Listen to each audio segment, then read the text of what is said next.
do this thing.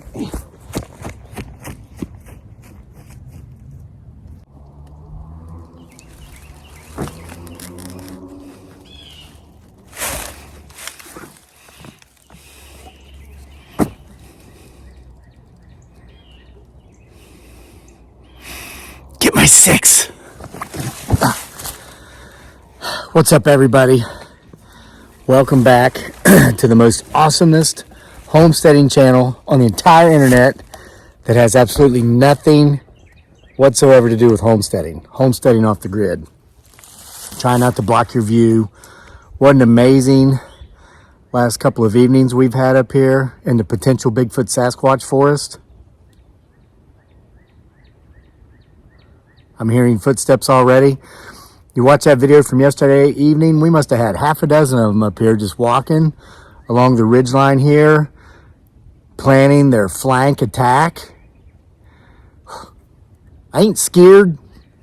Hey, I got Dr. Brewhouse, Detecto de Brujas, Spanish for witch detector, but it also detects all things paranormal and cryptozoological. I don't have Killer Instinct with me right now, my crossbow.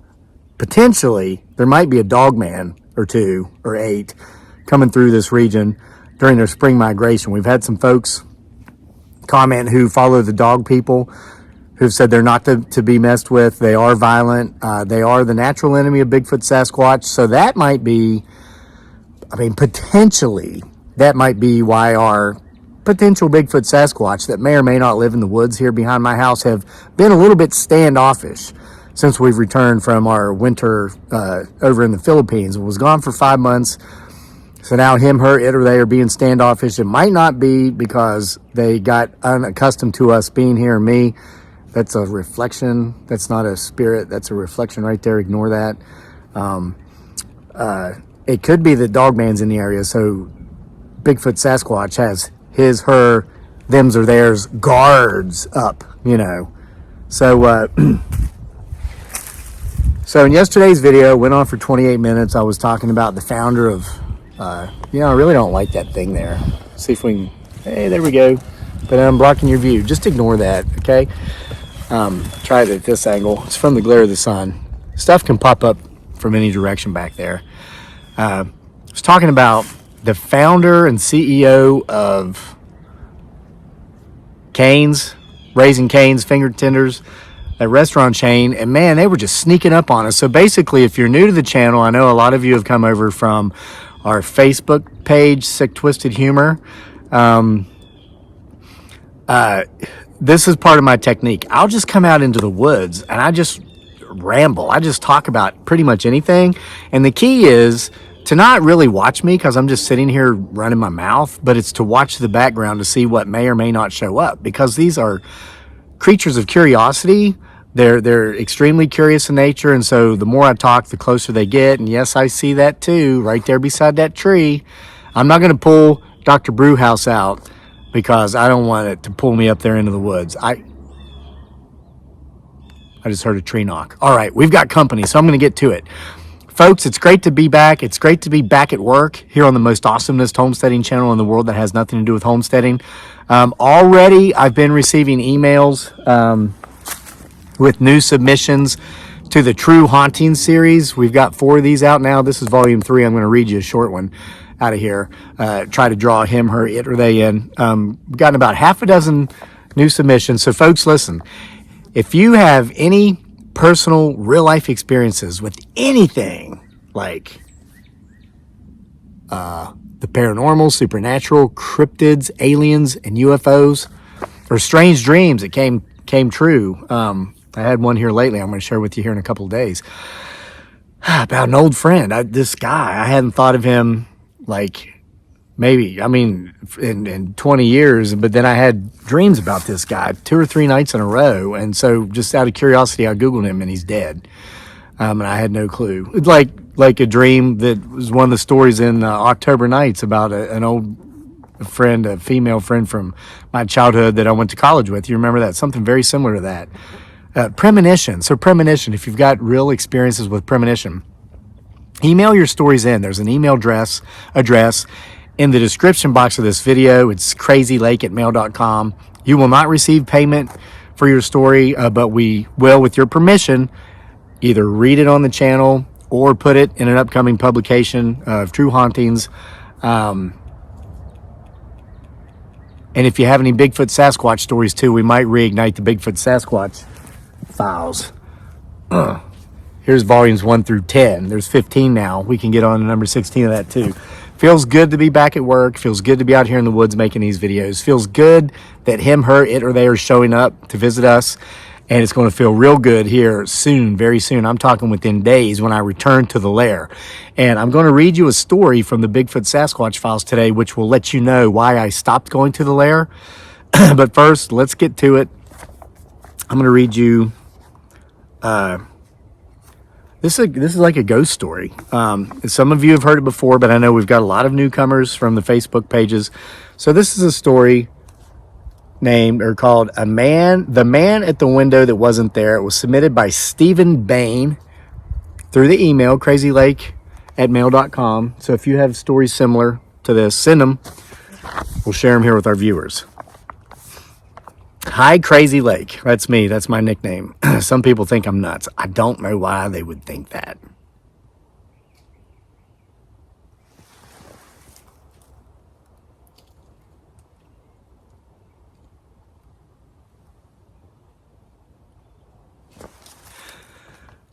Once again, we clearly hear footsteps, yet we see nothing. So they're closing in on us to listen to the tale. So let's get to it. Hi, Crazy Lake. I love your YouTube channel, Homesteading Off the Grid, the most successful homesteading channel that has nothing to do with homesteading, as you call it. Great name. Anyone who can't see the genius behind what you've done is a simpleton. Hey, he said it, not me. Anyway, quick story. When I was a kid, we lived in an old house, much like the one you and your family live in. It was certainly more than 100 years old at the time. I was in kindergarten when we bought it, and I remember while being shown around the house by the realtor, we were in the master bedroom, which was downstairs. As we were all leaving the room, out of the corner of my eye, I saw a man staring at me through the window. But here's the deal. There was no window there. It was a wall. And on the other side of the wall was the kitchen. I wrote it off to seeing things that weren't there. I mentioned it to my mother, and I guess she remembered it because about a year later, she said she had the same experience. As she was leaving the master bedroom one morning, she thought she caught a glimpse of a man staring at her through a window that wasn't there. A window in the middle of the wall. The wall that separated the bedroom from the kitchen. She said it was the bright sunlight shining through the window coming from behind the man that had caught her attention and made her look. However, when she turned her head to look at the wall directly, of course, it was just a wall. My mother shared this story with my father that evening at dinner, and he said he had some sort of recurring dream that he was being awakened in the mornings by the sun shining through a window in that wall. When he wakes up and sits up, of course, he's reminded that there is no window there, just a wall, on the other side of which was the kitchen. Fast forward until I'm in high school. My parents decided to do an addition on the house to make the kitchen and dining room areas bigger. The construction crew comes in to tear the old kitchen and dining room off the side of the house to make the extension, and what they found was a double wall. The house had been built in the late 1800s, and originally the wall in the master bedroom that separated it from the kitchen was not added until the 1920s. It had originally been the wall of the house, the outer wall. When they tore the kitchen off, they found that in between the wall of the kitchen and the master bedroom, there was the original wall, and get this, it had a window in it. The glass was still intact. We have no idea of explaining this, and we have no idea who the man might have been that my mother and I saw.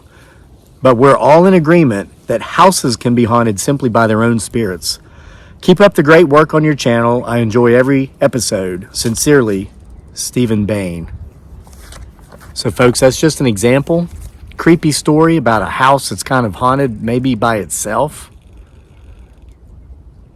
Now, while I was reading, we heard the crows call, and in the past, the crows have been harbingers of him, her, it, or they. So continue to look.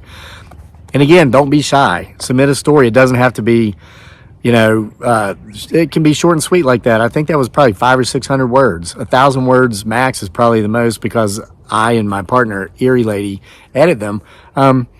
Yeah, don't be shy. If you're not the best at writing, we'll polish it up and clean it up for you.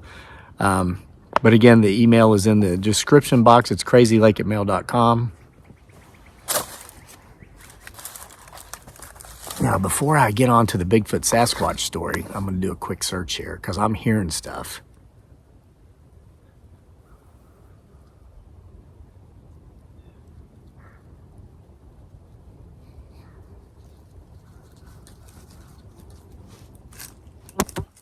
All right, I might have to adjust a little. Dr. Brewhouse is saying over this way.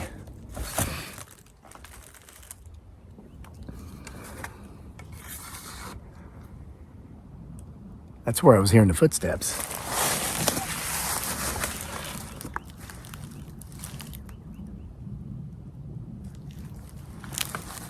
All right, so a little bit of shop talk time right now. Years ago, because we've had this channel since 2018, so that's 6 years. And just being honest here, shop talk. We really were a failed homesteading channel. We tried to raise chickens, the hoxes, the foxes, the Bigfoot Sasquatches, ate them all. We tried to raise rabbits, the hoxes, the foxes, the Bigfoot Sasquatches, ate them all. Even just as recently as last year, we tried to have quails. We had them, and we got them when they were chicks, and we raised them until they started laying eggs. And we were away for one night. We went to a Bryan Adams concert up in Baltimore, Maryland, and they were securely shut up in their pen. And yet the foxes, the hoxes, and or the big fat Sasquatches got them the night we were gone. And it had to be something with thumbs, because it untied the latch. I had a rope latch. It's just, you can't explain it. So we were a failed homesteading channel. We tried to have gardens, and we still try to have gardens. We have the most terrible gardens. We do a good job planting them. It's just our follow through sucks. We like to get out there. We dig in the soil, we till it, we plant, we water. But then when the weather gets really nice, we start taking trips. It's a very distant motorcycle. That wasn't a growl. We just go all over the place. What was it, last summer? Went to the Grand Canyon, or was that 2 summers ago? I can't remember. Then the weeds take over. So we pretty much suck at homesteading. But our saving grace was that these strange anomalies would just show up in the background of our videos, and people were seeing, him, her, it, or they, potentially as Bigfoot Sasquatch. There was some paranormal activity being caught in our videos.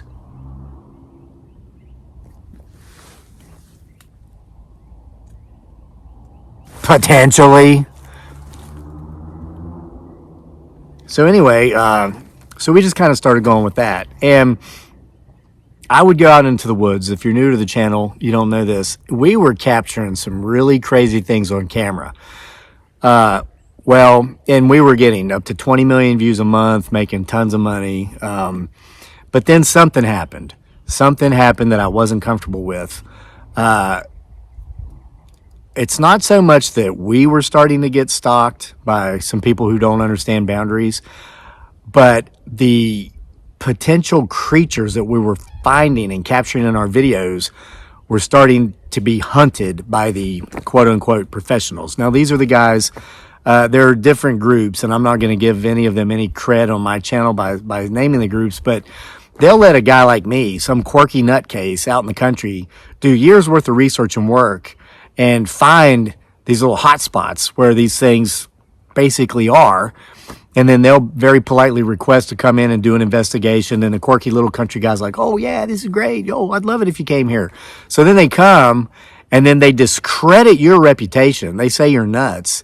And then they claim to have been the ones to discover your little nest of potential Bigfoot Sasquatches. They've done it to other people. Well, they started contacting me. Major television networks started contacting me, and they wanted to use my footage in television shows. And I told them, well, at first I said, well, how much are you going to pay me? Because I don't work for free. For many years before I went solo in social media with Facebook and YouTube, I worked for other people, and I would generate tens of thousands of dollars a month for them, and they wouldn't pay me squat. or if they did, it was very little. So I've been there, done that. And so when I asked them, yeah, well, how much are you going to pay me for my copywritten content? And then they get butthurt about it. Oh yeah. So I could tell these television networks, this almost became a streaming series, and I'm not going to mention the streaming platform. They are huge. And that really caused me to take a hiccup in the writing of this series because they wanted to have more say in which way the main underlying storyline was going. And they just hemmed and hawed. It never came to fruition, and I ended up losing the plot. So if I do get back into the Bigfoot Sasquatch files, Dr. Blake and all those characters, the main characters, the cop, what was his name? After the actor that died just a couple of years ago from Smoking the Bandit, Burt Reynolds. Whatever, man. I've got sometimer's disease. Sometimes I remember things, sometimes I don't. But see, that just shows what the professionals can do to just these quirky little country guys like me who's just out here trying to show you folks a real live Bigfoot Sasquatch, like we did back in October of 2019. It's been almost 5 years now, 4.5 years, when I discovered the lair of Bigfoot Sasquatch, and it was made known to me loud and clear that I wasn't welcome. If you're new to the channel and you haven't seen that video, just go up to your search box here on YouTube and type in lair, Bigfoot Sasquatch lair not welcome, and it'll come up. But after that, and after I told the professionals, no, you're not welcome to come on my property. No, you're not going to come start hunting down these creatures that I've discovered or that discovered me in our failed homesteading video channel. Guys, my spidey senses are telling me something's up here. I've got to switch directions again.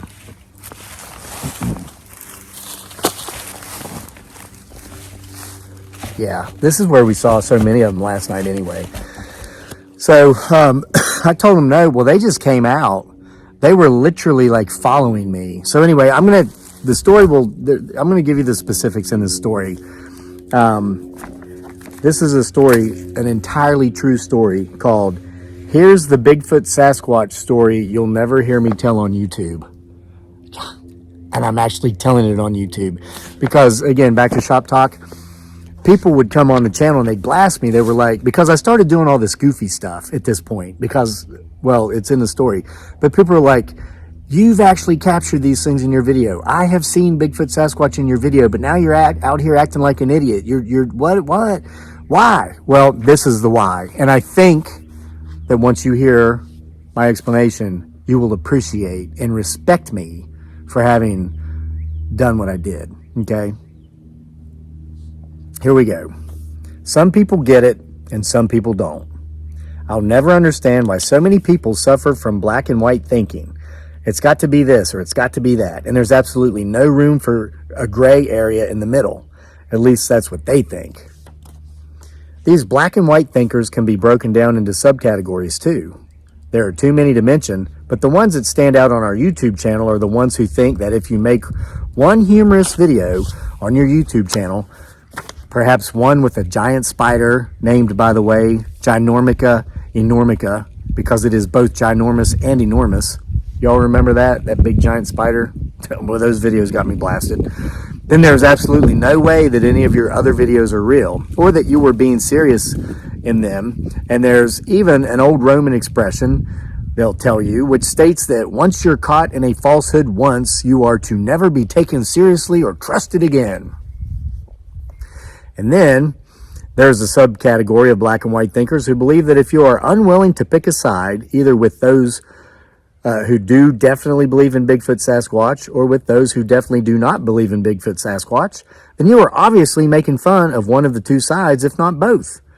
This whole idea of thinking that maybe, just maybe, some huge two-legged creature which no one has ever provided hardcore proof of existing might or might not exist is ludicrous, these people think.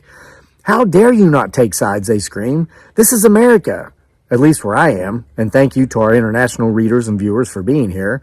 We know there are many of you. And by God, we pick sides here in America so we can agree with our side mates and hate the people on the other side. That's what America is all about. Unfortunately, it's become that in recent years, hasn't it? But then there's the truth, potentially. Some of the behind-the-scenes stuff that you don't see on camera because it is intentionally left out for protection. And not just for the safety of me and my beautiful family, but potentially for him, her, it, or they. By the second half of 2019, we were getting close. I mean, really, really close. As close as what appeared to be about 40 yards away in one of our videos. Close to what, you ask? Potentially him, her, it, or they, of course. We captured several oddities in several of our videos recently that simply could not be explained. Months and months of refining my own unique Bigfoot Sasquatch researching methods were appearing to pay off. All those construction paper cutouts, strapping GoPro cameras to my head, the fake hillbilly teeth, and the miles upon endless miles of hiking and recording footage in the beautiful Blue Ridge Mountains of Virginia, sometimes in below freezing temperatures during winter, and sometimes with the heat index over 100 in the summer. It was all culminating to the point of what may or may not be living in the woods behind my home, allowing us to get closer, potentially him, her, it, or they. Potentially. Put in so much hard work with this. And then, in late October, just 1 week before Halloween, we may or may not have filmed arguably the best Bigfoot Sasquatch footage that currently exists on the internet. Potentially. And that's when it happened. I do not jade, though I have a very long history of doing so. Jade is when you justify, argue, defend, or explain our points, our actions, our decisions, it's an acronym, to someone, either because we feel the need to do so or because they demand we do so, and for some reason we cave to their demands and just start jading anyway. Guilt and shame are two of the most useless emotions humans can have. Sure, there's remorse, honestly being sorry for your words or actions, and remorse is good, especially when you combine some amends or even restitution with it, if possible and if necessary. But after that, it's time to move onward and upward. It's called the healing process. To sit around and stew in guilt and shame is counterproductive. It is the opposite of healing, and it is futile. And anyone who thinks that's where you should be by continuously asking you to jade does not belong in your life, no matter who they are, period. We owe no one any explanations, folks, okay? If somebody continually demands you jade or defend your point, defend your lifestyle that's not harming them or anyone else, they're toxic. Get rid of them, okay? No potentiality about it. What does this psychobabble have to do with Bigfoot Sasquatch in this story? A lot. So when you work in social media, especially around this topic, you often get two types of people or groups that jade you, some of them even crossing lines most sane people would not cross. These groups or individuals want to either come out and confirm what you may or may not have found, or they want to come out and debunk you. The end goal of these groups or individuals, whichever their goal is basically rooted in the same reason. They want to get the credit for the work if you were right, or they want to get famous for debunking your work if you were wrong. Self-centered egomaniacs who see you as opportunity, either way.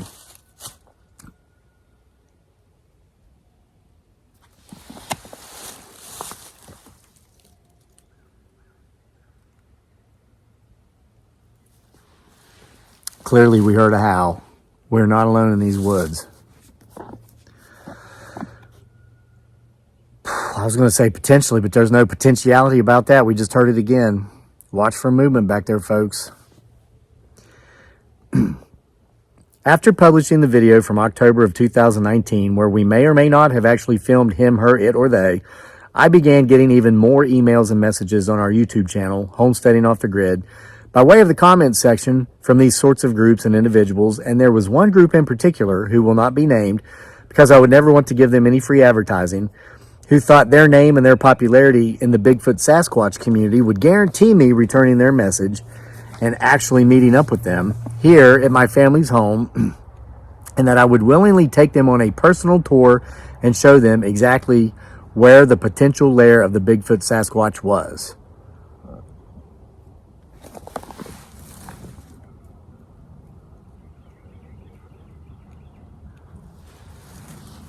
I heard a very low growl, and it sounded very close. It almost sounded like a wild pig. Footsteps, yet nothing in view to make them.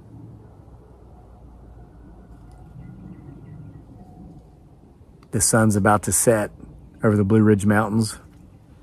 We are where forest meets field, at elevation, at sunset. The veil is thin this time of day. This is perfect timing. Keep watching the background. Keep getting my 6, okay?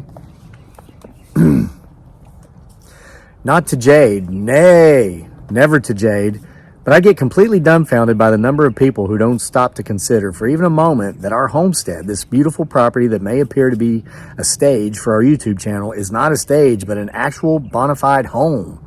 Our home. Who in their right mind watches someone on YouTube, a complete stranger who they never have nor would probably never meet, and contact them and ask if they can come meet with them? Nutcases, that's who. And they say I'm crazy? And we get it all the time. People who want to come camping on our property. People who want to go Bigfoot Sasquatch hunting with us. Oh, it would make your skin crawl if you saw all the messages we get in this regard. Most of them get held in the potentially inappropriate filter on YouTube, so I'm able to ban the nutcases and their messages never appear on the channel publicly. So anyway, this particular group who thought they were somebody obviously didn't take a liking to me not returning their emails and replying to their comments. So they actually freaking started coming by. I crap you not. These people had the audacity to contact me after I'd never returned any of their messages and told me that I might have the right to ignore them and keep them off of my property, but they, by God, had the right to contact people who lived around me and ask permission to go on their properties. They let me know that they knew all about the annoying neighbor I'd run off with the crayon, and that they were sure he wouldn't mind them actually setting up camp on his mommy and daddy's property so they could pull surveillance on mine. Further, they let me know that they'd be watching soon, and that when I took off to go back to the potential lair of Bigfoot Sasquatch, they'd be following, and whether I liked it or not, I would lead them right to him, her, it, or they, and they would forever be remembered as being the group who could provide undeniable proof of the existence of him, her, it, or they, or that they were going to destroy my career. Yeah, they actually threatened me just because I ignored them. It's not hard to tell when someone's casing your house, especially when you live out in the middle of nowhere like we do, and especially after you've lived there long enough to be familiar with pretty much any vehicle that passes by your house on any sort of regular basis, like we have. Sure, we get plenty of touristy types passing through, especially in the fall, people who are driving around aimlessly looking at the leaves because it's simply so beautiful out here in the fall. But there's nothing much touristy about jacked up four-wheel drive Jeeps and trucks with giant satellite dishes and dogs in the back of them. So the first one I noticed was a Jeep with 2 guys driving by my house one late morning just before noon. The vehicle stuck out like a sore thumb due to what appeared to be a giant satellite dish in the back. "Look at that Jeep," I said to my beautiful bride, Dearly, aka Giggly Girl, as it passed by the first time. "I bet those are those Bigfoot Sasquatch people from that one group I'll never name and give them free advertising to." She just giggled and called me crazy. But I didn't seem so crazy when I saw them going back the other way about 10 minutes later. She wasn't giggling anymore either, because she wasn't there. She'd gone in the house. But had she been out there, she would have giggled, because that's what she does. She giggles, just like Jittery J used to jitter before having his unfortunate demise in Volume 1 of this series. That was a character. He lacked confidence because he had never done anything in his life, and he lied all the time. He was very dishonest, so when he talked, he'd always look down, couldn't make eye contact, and he fidgeted a lot. So that's why his character's name was Jittery J. He gets killed in one of the first stories in the first volume. Often thought about resurrecting that D-bag and killing him again, but nah. Over the next few days, I would see several four-wheel drive trucks. Not muddy, quite clean on the contrary, and they seemed to be loaded down with camping gear and equipment.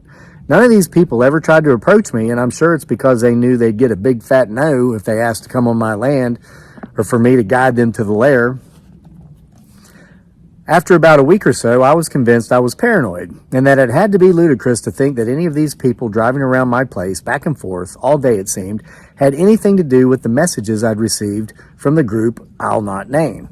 Who the hell did I think I was? I'm not that important. Sure, we've got a pretty hefty loyal following of folks on our YouTube channel, but would this organization actually mobilize and deploy units to my Central Virginia homestead? Besides, it is hunting season that time of year, and I was probably just seeing the vehicles of people who live outside of our area who'd come here to hunt. 9 days after I'd originally captured the footage I may or may not have captured on the video I recorded at the end of October, I decided I'd head back up into the potential Bigfoot Sasquatch lair and see if I could have a repeat performance. I hadn't seen the guys in trucks for a few days, so I figured I'd waited them out and they'd gone back to wherever they'd come from, or they had been hunters and they'd bagged their limit and they were back in their cubicles at work, lying to their coworkers about how big the deer they'd gotten the week before was. Hey, I used to hunt deer, and I'd turned many little spikes into raging 12-pointers the size of moose back in my days of lying about deer hunting. There are many ways to enter the area I refer to as the potential lair of Bigfoot Sasquatch, and I wasn't in the mood to walk forever that day because I'd run a 5K road race that morning, my first road race in roughly 15 years, and I was already tired, and I was in a foul mood after having been beaten in the race by so many women in their 60s and 20-year-old college girls. I used to be a pretty good runner, and I was always racing, and I have no idea how all of a sudden, after having been away from the sport for so long, all these older ladies and young girls got so damn fast, but they have. True story. Kudos to them, too. This is nothing about bashing them or holding them down. Somebody called me a misogynist once when I talked about this after I got trounced by like 28 women in a race one day. No, good for them. I'm happy for them. They've gotten so much faster. I just don't remember old women and young college girls being so fast back when I competed when I was in my 20s. Anyway, I really stretched that video out. I think it was 30 minutes long.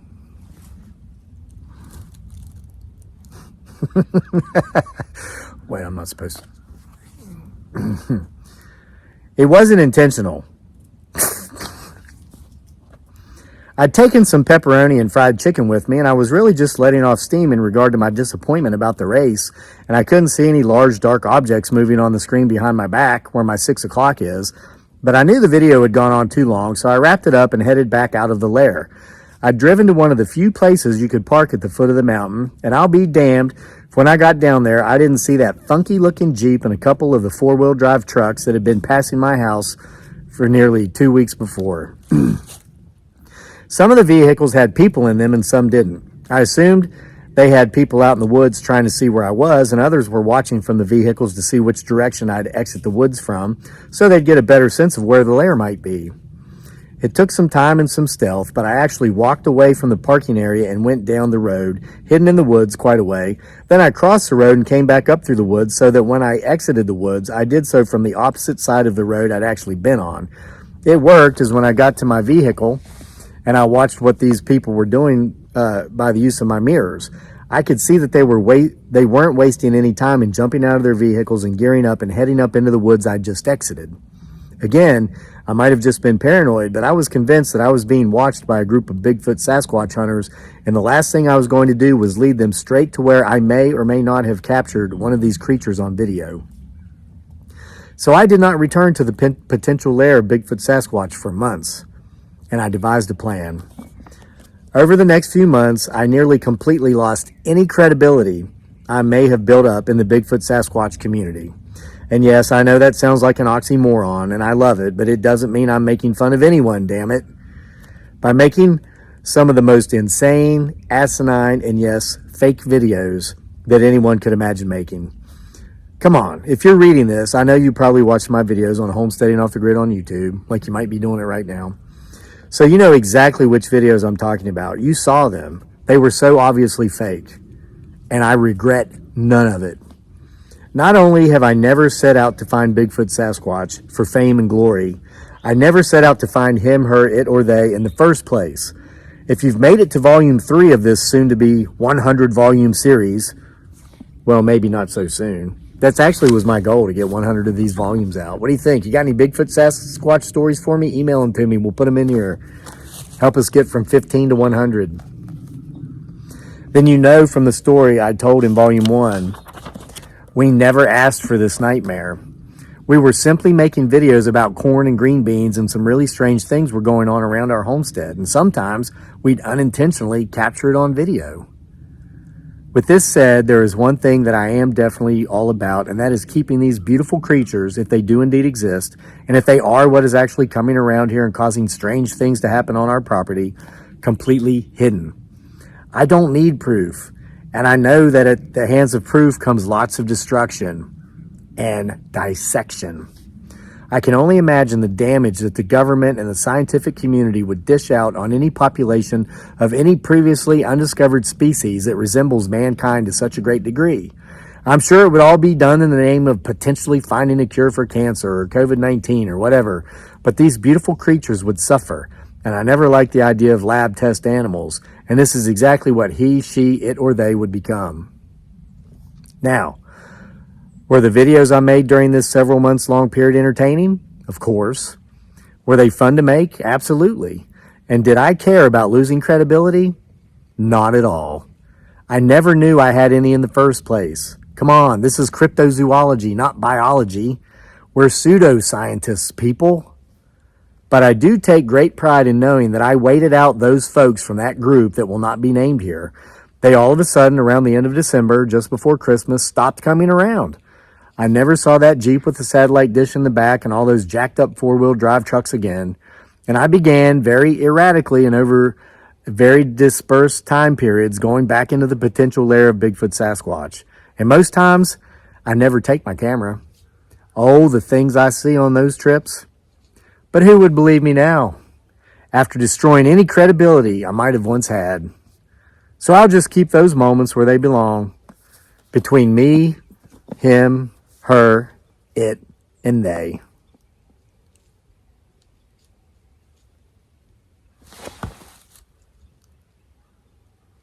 But here very, very soon, we're going to be going back into that lair, and we will be taking the camera.